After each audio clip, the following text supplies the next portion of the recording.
Cette capsule vous est présentée par la boutique Maixu pour vos peluches et articles décoratifs geeks. Ici Sarah de Ciné Techno et voici ma critique de Rigid Force Redux pour Nintendo Switch, développé par Com8Com1 et publié par Head Up. Le jeu est également disponible sur Xbox One. Devant être annoncé dans le cadre du Guerrilla Collective Event et finalement lancé en catimini, Rigid Force Redux est la création de l'Allemand Marcel Rubenstorff, qui en avait fait une première mouture en 2018 sur PC sous le titre de Rigid Force Alpha.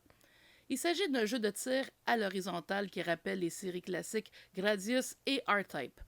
On joue le rôle du commandant du Rigid Force Alpha, un vaisseau créé par les Forces Unies de Libération Planétaire et qui utilise la technologie noyau pour s'armer d'orbes produites par des ennemis. L'intelligence artificielle Sai est aussi là pour guider le joueur tout au long de sa mission qui l'amènera à bord d'un satellite, puis dans les régions désertiques, arctiques et industrielles d'une planète voisine. En tout, 6 tableaux sont proposés, chacun se terminant par un combat de boss. Un mode arcade est aussi inclus, comprenant tous les tableaux déjà terminés en mode histoire. Finalement, pour les amateurs de défis extrêmes, un mode Boss Rush est disponible. Le joueur peut choisir parmi 3 niveaux de difficulté et le niveau facile est sélectionné par défaut. Rigid Force Redux est visuellement magnifique avec son recours au néon et au style en 2.5D.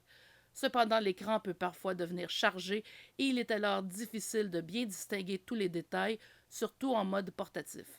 Il est également difficile de distinguer les orbes d'armes secondaires et celles de l'arme principale, ce qui peut être frustrant lorsque l'on ne souhaite pas changer d'arme principale.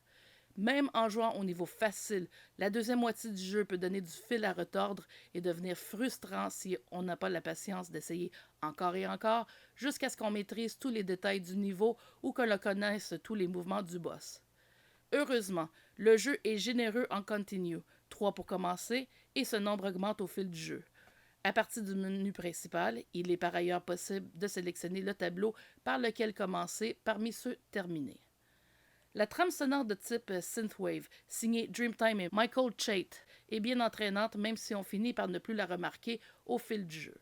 La voix de Sai devient agaçante à la longue, d'une manière qui rappelle les Hey, listen de Navi dans The Legend of Zelda Ocarina of Time. Sans réinventer la roue, Rigid Force Redux est un bel hommage aux jeux de tir horizontaux classiques des années 80 et 90 et il saura offrir un bon défi aux amateurs de ce genre de jeu. Par contre, il est bien dommage que le niveau de difficulté augmente si soudainement, même en jouant en mode facile.